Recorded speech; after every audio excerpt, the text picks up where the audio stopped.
Reviews, discussions, and theories about films in horror, sci-fi, and genre. This is the Horror Deconstruction. Like, share, and subscribe to hear more.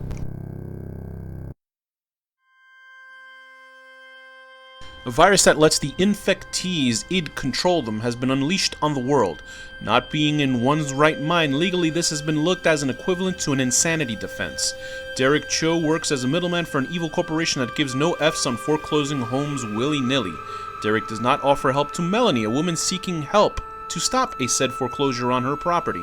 Through a series of backstabbing work culture by the boss's right-hand woman, the Siren, he loses his job. His best work friend is killed, and he is lumped in with the woman who he has denied the request to, Melanie. The evil corporation's building becomes quarantined after a detection of the virus.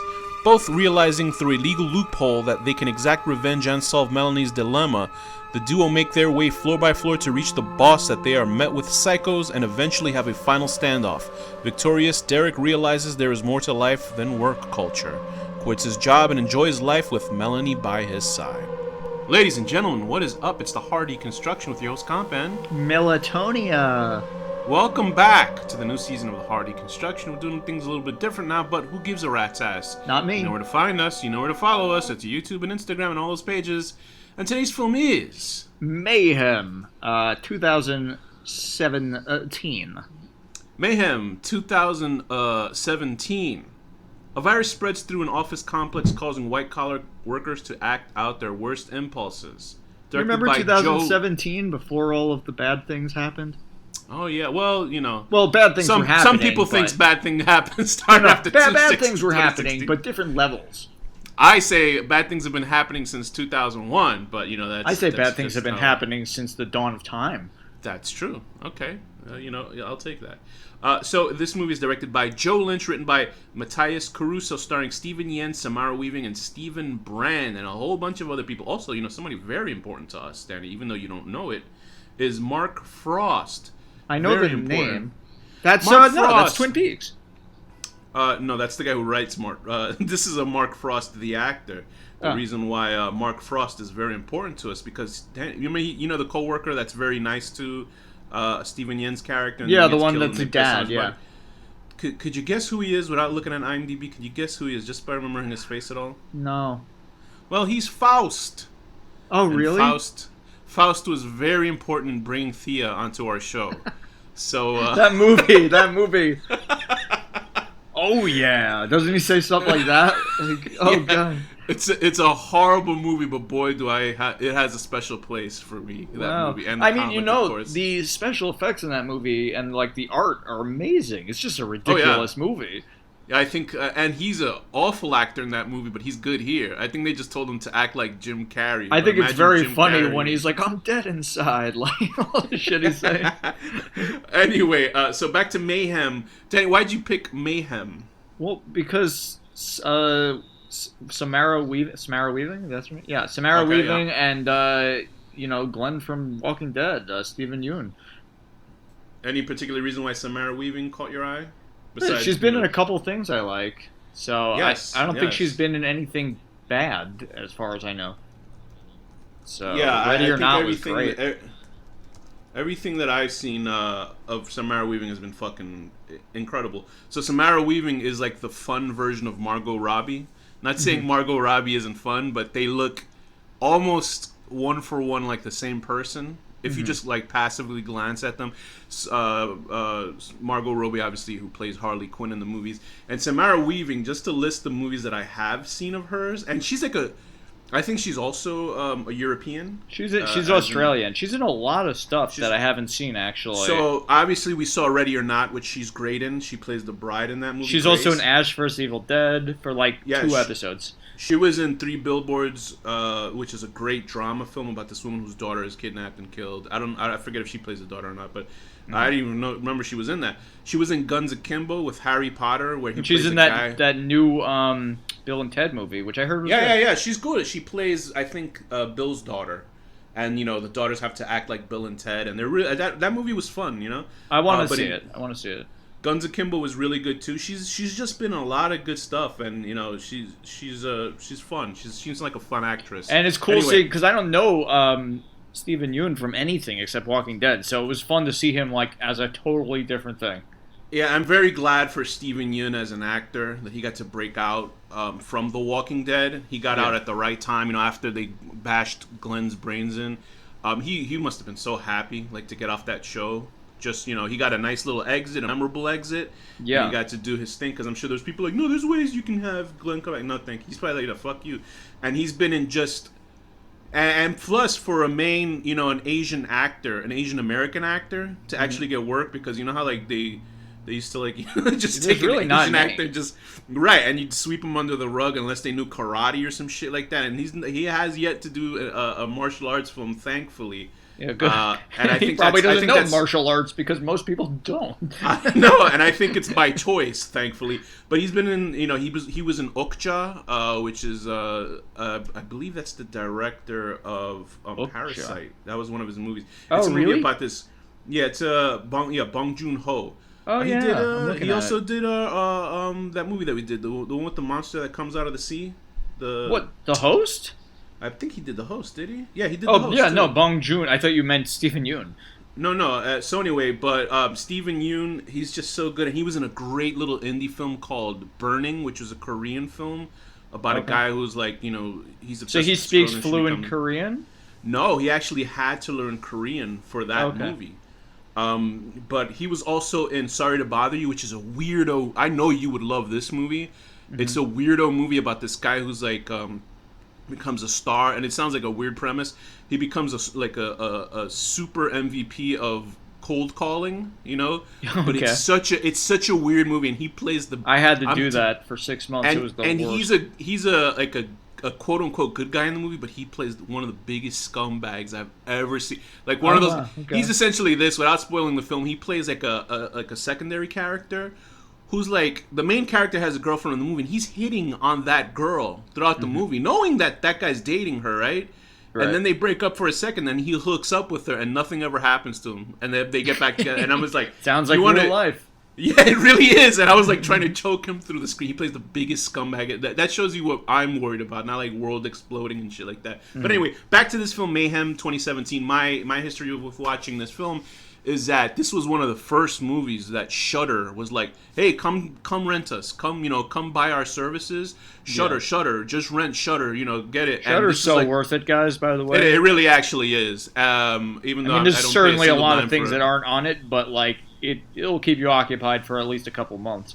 But what happens is that they keep putting that poster, like that's like the first poster they used to put up when they first started like movies like Mayhem, and I was like, whatever. I had saw this movie called The Belko Experiment, which was directed by the guy who did Guardians of the Galaxy. I don't know why my brain is shorting on his name. I'm sure something Gunn. James Gunn. Yeah. So that film, I saw Belko Experiment. I was about to say Tim Gunn. Yeah, he was like, I don't like you wearing that, but So, Belko Experiment, I reviewed it last year for Halloween, October, and that movie is essentially the same thing as this. It's essentially a bunch of workers that are outside of the country. They took American workers and they went to they were working as expats at another building. Yeah. And in that building, they released this gas. It was an office building that made people go crazy and try to kill each other. And that's it was essentially the same premise.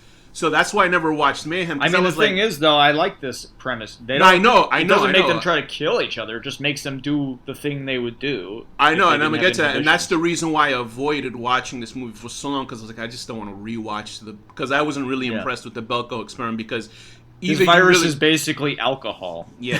Either you really like James Gunn work or you don't. And I like his work, but sometimes like his jokes are like super corny. And it's a lot of that in that film. And it was like a ripoff of Battle Royale, which every movie is. But anyway, so I was like, I'm going to go watch it. So Danny said, let's watch this movie. And I said, all right, let me just... And you're happy you watched it. I did. Very, very happy. In fact, I think it's much better than Belko Experiment. And it's like heartwarming. It's like a cute, cuddly movie. I've actually watched it twice since... Well, I watched it twice total, but I've watched it again since it's actually a very fun movie. And it's really well done. So Steven Yeun plays Derek Cho. He's this guy who worked his ass off to, at this, I don't even know what this corporation does. I believe they're like the middleman for banks and people who foreclose their homes and all kinds of stuff related to like banks that need middlemen. And he's a lawyer for banks, basically.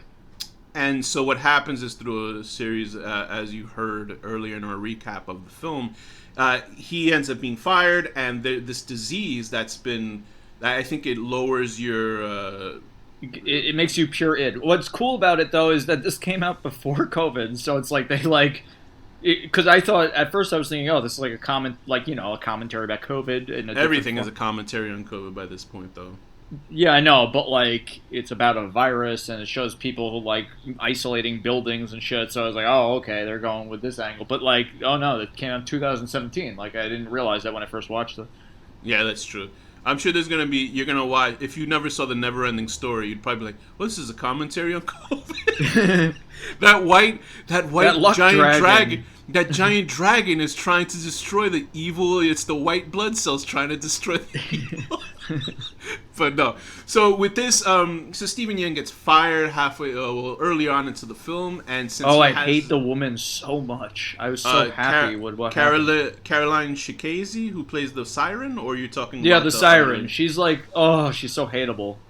Yeah, she is an asshole. That's a sign of good acting. But how Derek and Samara Weaving's character, who's Melanie Cross, I think she has some... her house is being foreclosed, or it might be a relative's house. Yeah, her house is being foreclosed. And he could help her, but doesn't because he's a dick.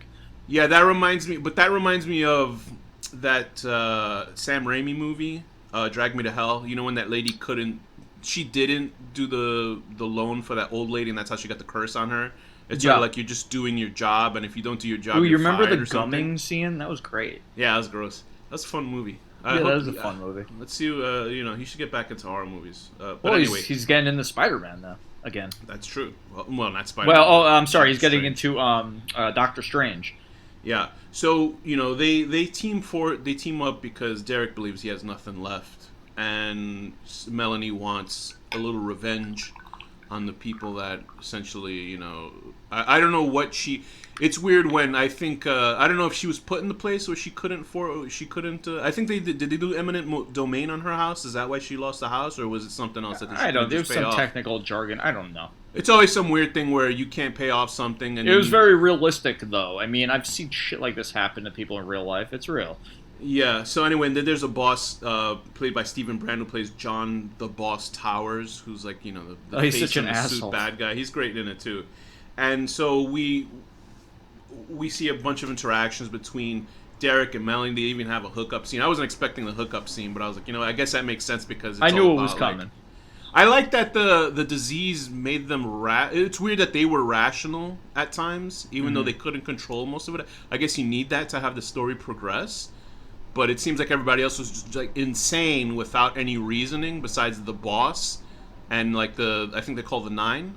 I guess he was with one. Well, of the those nine. People are already pure id. They're selfish. That's true. So it was interesting that Derek and Melanie, who are infected, aren't like babbling crazy and shit. Like they can actually comprehend the reality while still. I mean, I could believe it, though. If it's a thing that just makes you impulsive and do whatever you want, like, they want to accomplish a goal, so they're being rational to accomplish it. Yeah, I think if the director had, like, sort of substantiated why that was the case, like, it's not something that really bothers me, because you need a fucking coherent lead character in a film, but if the director said, if you drank it, you'd be worse, or if you, because I think he drank it, right? Is that what happened? He drank it and became like psycho like this, or as opposed to getting coughed on or something, which somebody's like spitting. I would like kind of love if that disease was real. I kind of would. It would be so. It would be. It would just bloodbath in the streets. It would be a bloodbath, but like also I think afterwards people would realize like, oh wow, like we're so held back by like societal norms. We should do, and the reason not why killing people, but like there are so many things you would do that you can't do. And it's interesting because the film just directly becomes a revenge film because he basically lost his job and he wants to kill people about it. Yeah. So that's not like a normal thing to do, even though it's film, it's hot, it's cinema. You want to like it's your and they can get away with it because there's this like precedent in a court case of some guy who killed his coworker and blamed the virus. And it was interesting at the end that when they do get this comeuppance and stuff like that, that the government is speeding up a cure vaccine for the disease. No. Yeah, vaccine, which is like the opposite of what happens now, because people probably still wouldn't take the vaccine anyway. They'd be like, maybe I do want to fuck up people. You know what I mean, like that. Yeah. So what are things that you thought worked with this film? It was very like cuddly and like heartwarming, kind of. Like it was nice to see this like asshole like realize that he's an asshole and come out of it again. Yeah, Steven Yeun is just so good at. I don't know if it's like him, like as an actor, that or like I mean, as a person, that he just seems like such a good guy, like in real life. Yeah, right. I think that's this point of a really good actor with him, because in Burning and in Sorry to Bother You, you hated him. Oh my god, he plays the biggest pieces of shit. Like really, like you watch those movies, like man, I fucking hate Steven Yeun. But then you watch this and you watch like The Walking Dead. I'm actually very curious to see now, because like if you really like, the motherfucker has range, because like the way that he plays Derek Cho in this film, he's very sort of laid back. You know, although you can tell that he's passionate about what he cares about. Like his character is that way, as opposed to like in Sorry to Bother You, he's playing like a slimy fucking one of those guys that's steal your girl kind of guy. One of those guys that like he acts like your friend and they'll steal your girl behind you. And then in Burning, he plays like this aloof, like rich guy. So this fucking guy has range. Like, and like what's her face Weaving? Like I mean, she's always kind of the same thing from the few things I've seen, but she's like really good at playing like a badass woman. Yeah, like, she has like an energy that pops. And, like, there's just something about her that, like, draws you to her. Like, obviously, she's gorgeous and stuff like that. That goes without saying. And I'm sure, there's people who are knocking on... Because Steven Yeun is a good-looking guy, too. But Samara Weaving, like, she just has this sort of actor quality about her. Like, a mainstream, like, somebody that you would see in big screens. Probably, like, having an uncle who's a big, famous actor, like... She probably started studying acting right, when she Hugo was, like, Weaving, a child. you're right. Hugo Weaving. I'm sure, like, as soon as she was, like, a baby, she's been, like, acting forever because she was inspired by her uncle or whatever the fuck. Do you think as a child she would play tag with Hugo Weaving, but then he would, like, dodge her, like the Matrix? Like, he'd see multiple Hugo Weavings while she's trying to tag him. But I keep forgetting she was related to him, but obviously, like, something rubbed off acting-wise, because she's very magnetic, and she's fun in everything that she does. She's really good at playing like a ride or die type of chick, a person that because like certainly in the beginning. Yeah, I would definitely want her like as my like team if I was in a horror movie. Absolutely, and the only thing that seems sort of bogus. Everyone around her dies though. The only thing that it's true. The only thing that sort of seems bogus in these films, which always makes me laugh, is like her character. But I guess it could be real because there are metalhead chicks. But you can tell when they shoehorn it in a movie like this, it's like, oh, I love this type of music. It's like definitely like a metal like type of. She might be a metalhead in real life though. And was like, make my character a metalhead. Like, from what I remember from Joe Lynch, I'm trying to think what he's worked on. I had looked through his credits. He did the Creep Show, the new Creep Show. I reserve any thoughts on the Creep Show because the one episode I saw Creep Show was Evil Dead, and I almost Hatchet 2, your favorite. I don't think I saw Hatchet 1, and I was like, no more for me. And then I saw Hatchet 5 or 4. Point Blank. And that was sort of interesting. Yeah, I don't think there's any because he's an actor mostly. So he was I guess he is an actor and a director, which is a fun thing to do. But I think he started with Wrong Turn 2, and people really like Wrong Turn. And I think he directed a short film based on Venom, which was like it got a lot of buzz around it back in the days. Because back in the day, people were trying. It was a smart thing that people do to get jobs is that they make short films that are attached to known properties. There was this really cool one of Batman. I think it was called like Batman Dead End. It was like with the Predator and the the Predator. Right? It was fucking good. Yeah, you remember? Do you remember watching Growing Pains? Do you remember that show at all? Yeah, of course. Remember Kirk Cameron's best friend Boner? Remember he had like that weird he looked like a little Middle Eastern-y. No. His name was Boner. How could you not remember Boner? Anyway, Boner was his best. He played the Joker. It was 30 years ago. What do you mean? Well, he played the Joker in that. Boner, who's Kirk Cameron. And unfortunately, that's, Chekhov from Star Trek. That was his son. And that actor ended up actually killing himself in the woods. So, which sucks. So, Chekhov's son died that way. Anyway, very fun news.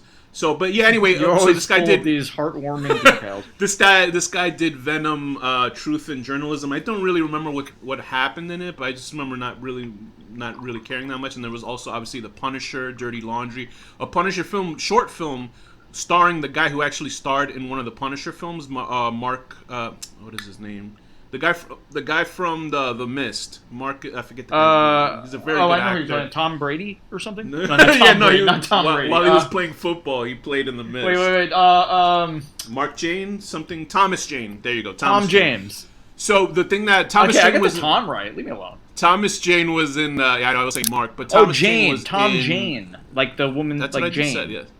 Right. Okay. So Thomas Jane was in the Predator. The Punisher movie that like people didn't like because it took place in fucking Florida, even though the Punisher is like in New York. He's good in Arrested Development, but people liked him in that, and he was an actor playing a homeless person. And I think he's a great actor in that. But he played in a short long after that was done in Dirty Laundry, and the reason why it pissed me off because it's the Punisher, a short film of like him doing laundry while. And then at the end he goes and he kills all the bad guys. But in the middle of it, there's like a woman that's like wrapped in the middle of it, and he just sort of lets it happen. And I'm like, the Punisher would have like killed everyone the moment somebody even tried to like put their hand on a woman. So that's the only point where I was like, this is not the Punisher. This is like the relaxisher. Because you just kind of let it happen, and then he kills everybody. Funny? Actually, maybe I won't get into politics, but just a funny little side note: the guy who actually created the Punisher is like very upset because these stupid conservatives keep using his symbol. Yeah, and putting like fucking Blue Lives Matter flags on the Punisher symbol. It's like you guys have never read the Punisher. And a lot of some of the real asshole people that are in law enforcement started adopting that. Yeah, it's like, do you think that the Punisher would be on your side? Like, no, of course not. But whatever. Anyway, back to the film. So Joe Lynch obviously did really well with this film because this film, like, it feels like a movie. I mean, you could tell that it's a little budget, but it's not something that affects the film at all. They did pretty good, though. No, I think that they did really good, actually, in the fact that when I was watching it, I would forget that this was a low-budget film. It doesn't feel like a low-budget film because everything is constructed so well. Like there's I guess there could have been some more violence, a little bit. Yeah, because there is a little cheesy point where the two main characters get into a fight with a bunch of like psycho co-workers. Yeah. And it's done a little sloppy, but I think that all in all, it's really good. Every actor in this is on their A game. Like to bring it back to the Belko experiment, like everybody in that film is like quippy, and you know how people complain about Marvel films are too jokey or too goofy and shit like that. Yeah. And that's what James Gunn does. Like, I thought surprisingly, I guess not surprisingly, because you can't do any worse than Suicide Squad. But The Suicide Squad, the sequel that came out last year, was fucking great. It was one of my favorite movies. Oh, it's you can't imagine. Do you have to have seen the other one to see it? No, you don't really have to watch the other one. The only because I haven't seen the other one. I've only heard terrible things about it. So oh my god, was it the worst? They bring only like 3 or 4 characters over, but you don't have to have watched the first. Is Jared Leto in it? No, he's not in that movie. And you can see him in the Justice League Zack Snyder edit, which was not bad actually. But anyway, all the characters in the Belko, DC. I'm sorry, guys. All the characters in the Belko experiment were like just joke after joke, and you're just like, all right, fucking just kill each other, right? I don't want to hear these jokes. I'd rather them all die, so I don't hear those bad jokes. But it worked in the Suicide Squad. But this movie's not like that. It's more of a reactionary kind of comedy as opposed to people being snarky and telling and a nice jokes. Comment on corporate America. Yeah, and cool. Derek Cho is just the character played by Steven Yeun is just so likable as a lead character because he's a nice guy and he put his head down and he did work and he kind of even ignored family like his sister trying to talk to him and stuff like that, and he just kind of put his head down and was doing dirty work for this corporation that obviously doesn't give a shit about whatever happens to his assistant. His assistant? I don't remember his assistant. I remember his assistant was the one that told the sister that he paints and. She probably got killed. I don't know. I liked Meg though, the assistant of the Siren. Actually, the Siren and Meg. Oh, the one that burns the clearance card. So she can get better work, or something like that, or she gets a promotion. But the Siren, like this is. A movie. I hate the Siren. You know who I really liked was the Grim Reaper dude. Yeah, and I had seen him before, and I'm trying to remember He where. looks like John Ritter actually, but Yes, thank you. Yeah, Dallas Roberts. He does. he look looks like a young John Ritter. Yeah, yeah, you're right. Because I was looking at him, I was like, why does he? But I've seen him in plenty of things. I'm trying to remember where exactly. He was in Walking Dead, apparently. I tried to look. Yes, he was one of. That's where I remembered him. He was one of the doctor characters that was like trying to help. I think he He was died, in the bad side though. He was with Negan and stuff. right? And I think he died along with what's her name? Remember the blonde character that was supposed to? Remember the blonde character from way The back one that when? what's his face liked. Who She was with Dale early on in the show. the one that got Andrea. Yeah, and she got herself killed in the stupidest way possible. Yeah, I think they were the one. I think he was the zombie that Spoilers. ate her. I'm not sure. Yeah, it's coming to an end, that show. I'm sure everybody else. I stopped watching it after this guy. I stopped watching it like 3 years ago, but I would kind of want to just marathon. I kind of just want to see. get it through, but I'm just like, oh, it's a group taking over again. I still haven't finished the comics. I mean, I'm up to the Whisperers, but comic has a great ending. You're not too far off from there. I would suggest reading the comic book, and well, then the thing was, I had a source who was like lending me the books every like year. I see. But you know. So anyway, back to Mayhem. I think that this is a solid movie, dude. It is like well worth just having. You Shutter's what, like $5 a month or something like that. I'm not sure what I pay. It can't be more than 10. I know that. It's guys. I mean, we're not taking money from Shudder to promote it here. We genuinely. I wish, because Shudder actually pays like a lot of internet companies too. It is good. I mean, it's got a ton of classic movies like Shudder's from the a part of 1940s and shit. It's got a ton of new ones. It's good. Shudder's a part of AMC, so that's probably why and AMC, I don't know if is part of something. When it first bigger. started, it was a little shitty. I remember. Yeah, but now like I think they got a lot of solid stuff in there, and this is being one of them. So, it's worth watching. Go watch this movie. I really very much recommend checking out this film. So, Danny, is there any negative parts of the film that you didn't like? Not really. It could use more violence. Yeah, you're right. It needed a little bit more violence, but other than that, I think it's a pretty solid entry, and I think the acting is great from everybody involved. It's surprising when you see a movie like this, and then you're like, oh shit, everybody's good in it. There's no weak point to the film for me at all, as in acting wise or anything like that. So, what rating would you give Mayhem 2017? I give it a 9 out of 10. Using a nail gun as a weapon, possibly as a shout out to Lethal Weapon 2. Okay, yeah. I thought of that. I don't know. I would give it an 8.5 out of 10. Quitting your big, high-paying new boss job to become a painter, which I'm sure Danny and I would dream of doing. And a really good boyfriend. Yeah, that's true. And with that, Danny, what's the final word? Valerian root.